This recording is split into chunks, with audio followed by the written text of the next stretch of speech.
Comment faire pour que les gens puissent capter plus facilement ce qu'on cherche à leur dire ou pour rendre un message en fait plus vivant possible sans être obligé de trouver les mots exacts. Mais vous connaissez le vieil adage une image vaut 1000 mots? Si vous le connaissez, cliquez j'aime. Je suis à peu près sûre que tout le monde ici doit connaître ça. C'est exactement ce qu'on fait quand on utilise des comparaisons d'idées comme des métaphores. Dans cette vidéo-là, vous allez saisir toute leur utilité aux métaphores.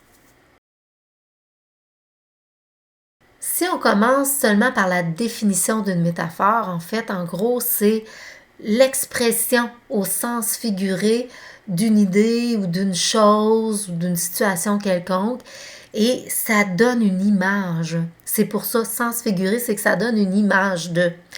Et en accompagnement, j'utilise fréquemment les métaphores parce que ça s'adresse surtout à l'imaginaire à cause des images qu'elles produisent. Ça vient toucher l'imaginaire à ce moment-là. Et donc, s'il y a une image, souvent il y a une meilleure compréhension aussi. C'est beaucoup plus divertissant, beaucoup plus amusant aussi. Ça demande à la personne d'avoir moins d'analyse dans les mots que parfois qu'elle ne comprend pas toujours les mots que j'utilise. Donc, avec l'image, elle va être moins dans l'analyse, elle va mieux comprendre facilement. Et puis, c'est beaucoup plus... ça diminue aussi la résistance du fait que c'est plus amusant, qu'on rentre dans quelque chose de plus divertissant, ben ça va diminuer les résistances qui sont là aussi au départ. Et il y a une relation qui se crée automatiquement en utilisant une métaphore entre le langage, l'imaginaire, donc le psyché, avec les mémoires, tout ça, les sentiments aussi, parce que des fois, on va toucher à des mémoires, justement. Et la personne peut adapter la métaphore à son vécu.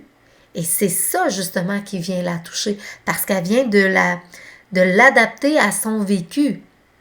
Et parfois même, à force de l'adapter à son vécu, ce qui la touche, ben, les images continuent à défiler et les personnes trouvent elles-mêmes leur solution rapidement dans toute cette idée-là qui circule, dans tout cet engrenage-là. Pouf, les solutions arrivent tout de suite à utiliser juste une métaphore. On n'est même pas rentré en hypnose, même pas en PNL et rien de ça.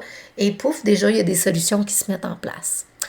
Mais le secret pour que ça fonctionne, c'est de l'utiliser dans un bon contexte, d'utiliser la bonne métaphore dans le bon contexte. Je ne sais pas si vous avez des exemples de métaphores que vous avez déjà utilisées qui n'ont pas fonctionné parce qu'ils n'étaient pas dans le bon contexte ou que vous avez pris puis que ça l'a tout fait comprendre à l'autre justement parce qu'il était dans le bon contexte. Je ne sais pas si vous pouvez me dire dans les commentaires un petit peu, me raconter un peu vos propres métaphores que vous avez déjà utilisées ou des métaphores que vous prenez régulièrement parce que ça peut être utilisé dans plusieurs contextes. Écrivez-les-moi, ça me fait toujours plaisir de vous lire de toute façon.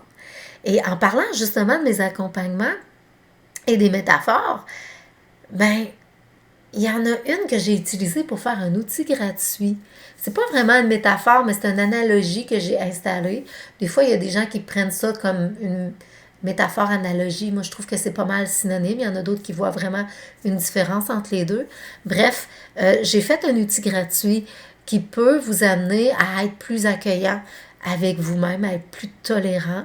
Si vous voulez vivre une expérience d'état hypnotique, justement, j'ai mis le lien dans les commentaires. Vous pouvez aller voir, cliquer sur ce lien-là pour obtenir l'outil gratuit.